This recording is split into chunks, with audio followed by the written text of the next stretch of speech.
And the journey now comes to Punjab, and we are now here discussing the Kings 11 Punjab chances. Again, their team that have struggled to really live up to their billing. Again, another team who tended to have superstar players and tended to bank on that one star. It used to be Yuvraj Singh at the beginning of the IPL. They had Virender Sehwag for a while. They have Chris Gayle currently, but I feel this is a team that has gone away from that trend of just garnering superstars. In Anil Kumble, I feel they have got one of the best Indian coaches around, definitely, and maybe one of the best coaches in the world. It's a little harsh what happened to the Indian team, but we'll not get into that. But yeah, they've got a change in leadership. I know KL Rahul took over last year itself, but they've got a completely different management now, completely different approach. They've moved on Ravi Ashwin, who was a part of the franchise, who was the face of the franchise for a couple of years. We'll start with Pratmesh here. Pratmesh, as I look through the Punjab batting lineup, of course, Chris Gayle is the big man that you will have to mention, but I don't see him playing more than 5, 6 games, maybe 7 games at best, because I think he will struggle in terms of his fitness. And I was pretty surprised to see why he didn't play the CPL, because I think even if he had played like 50% of the CPL, would have really helped him get into a groove of playing cricket. I don't think Chris Gayle has played cricket since the World Cup, so that's a very long time, and he might have played the odd match, because he did mention that he was retiring and then he unretired after the World Cup. So I might be Yeah. wrong there, so someone might pull me up there, but he's not played much since the World Cup. Let's put it there. But apart from that, you've got some really solid Indian batsmen. You've got Sarfaraz Khan, who did not know how to not score this Ranji season. I remember watching him Yeah. score a triple century, a double century, a century, then another double century, then going scoring in list A matches, whatever T20 matches he got scored again. So, and he's lost oodles of weight from what Yeah. we've been hearing. He's become really fit on the field as well. So that's really going to help him. And I really hope that he is able to fulfill his talent. Then there is, of course, Mayank Agarwal. KL Rahul cannot not be mentioned. Karun Nair. You've got hitters in Glenn Maxwell, of course. Jimmy Neesham can swing his bat a bit. Deepak Hooda can hit a long ball. And then you've got one of the most exciting, wicketkeeper batsmen in the world, along with KL Rahul. That's Nicholas Puran.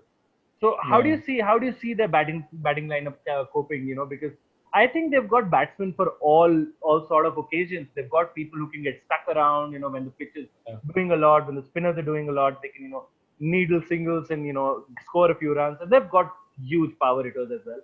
So just purely on a batting strength, how do you rate Kings 11?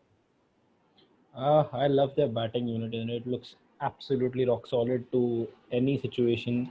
I think, as you said, they are one of the best batting sides in the IPL this season. I'm really looking forward to see Sarfaraz like you, because, as you said, he couldn't stop scoring in the Ranji Trophy. I watched a game where he scored 170 at the Wankhede Stadium, and the the sheer class of him, the arrogance which he played, and the way he timed the ball, and the sound that the ball made of his bat, it was absolutely fantastic. And I'm really looking forward to see Sarfaraz finally, now he's really upped his game, and now it's time to see him do that in the IPL as well.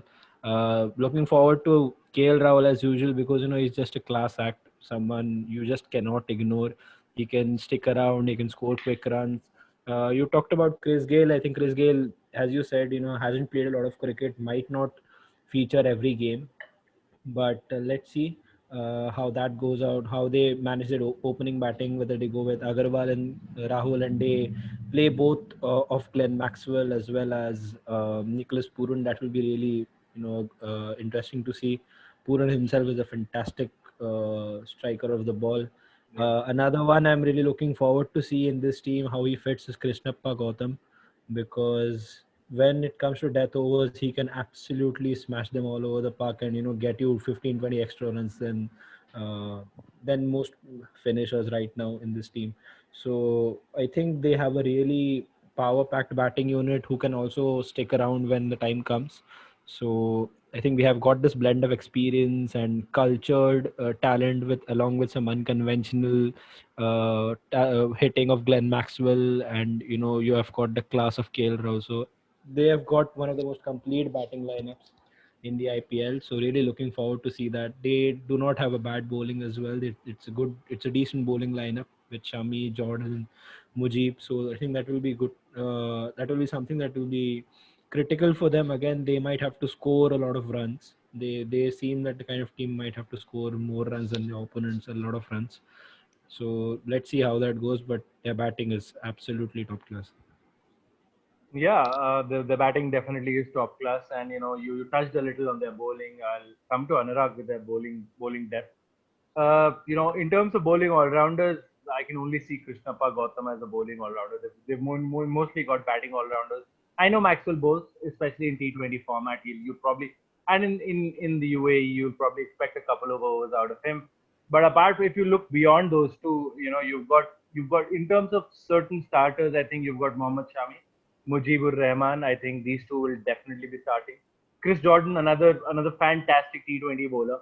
He's the premier bowler for England in that format, and he can tonk the ball as well. He's a very useful lower down order batsman. So how do you see the bowling lineup panning out? And I think would you more look towards them playing most of their foreigners in their bowling lineup rather than the batters? That will be I think that will be a tough thing to answer because again, I think they've got a healthy headache as a lot of people refer to it as. I think this is one of the best Punjab squads I remember having. I mean, if we go down the memory lane, Kings 11 Punjab have had just two good seasons. That was the first season where they reached the semi-final. Where I honestly, when in hindsight, I think they could have even gone on to win the title if not for Yes, Rajasthan Royals in the semi-final. That yes, was Rajasthan Royals at their peak of their power. So they had to bow down there. Sean Marsh is. I'm going to miss Sean Marsh. He's one such a perennial figure in the Kings 11 Punjab side. I think, but I think yeah. You've mentioned Nicholas Puran. He's done so well for the Guyanese side this time. Uh, and one important thing that they have to ensure is Nicholas Puran must be trusted with some good games because he's going to play at number 5, number 6, and you can't expect him to have a 500, 600 run season, obviously for obvious reasons. And for in every 5 or 6 games, he's going to provide one big knock, and that is exactly what he did in the Caribbean Premier League. I really hope KL Rahul places his trust on Nicholas Puran. That will be difficult with the 4 foreign player rule, but and coming back to the question that you just said, there is Sheldon Cottrell, there's Hardest Will Jones. There is some decent bowling attack, and obviously Chris Jordan. Chris Jordan again, he bowls a good Yorker, good slow one. He ticks all the boxes to be a good cricketer in UAE. And but honestly, the cricketer that I'm really looking forward to the most, obviously Sarfraz Khan, as you guys mentioned, but I'm really looking forward to Glenn Maxwell because the last time Glenn Maxwell was really good in IPL, this was the was very in same the venue he UAE. did it. It was in the Yeah. UAE, and he was see that is a great thing about Maxwell. He doesn't get irrelevant of how good the spinning conditions are. He clears his front leg. He has great hand-eye coordination. He tonks it, and we are going to see a lot of that. It sounds so simple, but he does it with. It's not that easy, but he does it so easily. And I think I am Yeah. really looking forward to see Glenn Maxwell and Mujibur Rahman, another player who he was, I think, the second highest wicket taker or the first highest wicket taker. I don't know. Scott Cookline was also right up there in the Caribbean Premier League. I don't precisely remember where Mujib finished, but he was right up in the top three. So yeah, I think he actually had a much better season than Rashid Khan, fairly better season than Rashid Khan in the CPL, than his Afghan counterpart, obviously. So yeah, there is great talent, and Ravi Bishnoi, the man who, if we remember the under 19 final, Yeah. which was dead and the final was Yeah. dead, and Ravi Bishnoi with his outstanding spell against Bangladesh, he sort of resurrected the Indian team, Almost. but eventually it didn't happen. It didn't happen the way it could have happened. But I think he's going to relish bowling. I think it's a blessing in disguise that his first season is in UAE, where he's going. Obviously, the team will be looking at more of the spinners. There's Jagadish Sujit as well.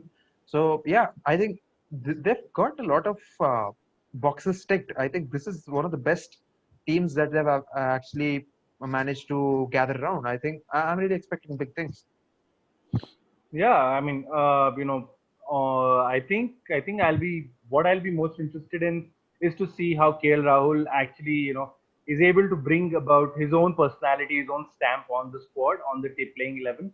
because I feel he is one of the players that can be groomed as a future leader in Indian cricket. I think Yeah. he's got that personality, he's got that command over his game.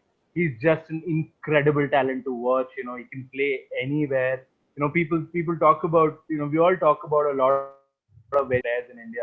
KL Rahul in the last 1 year, he's just come back since the debacle in the Test series in Australia, and some other very indifferent performances.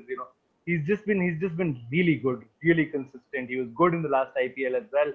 I thought these guys started off very well, then sort of lost their track, and completely bottled it. So I think they should be better for the experience there. So, Pratmesh, do you see them making the top four? So you see them going ahead and playing more than 14 games?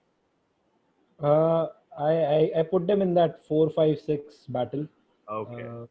I think along with CSK, it's more likely they will be in that battle. But I would love them to finish fourth.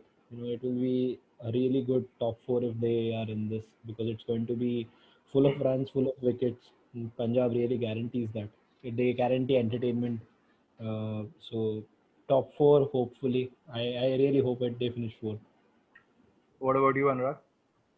When you look at this side and you think, how can this team fail? It has to be something external, because they've really got everything covered. They have a backup for in every position, if we can put it that way.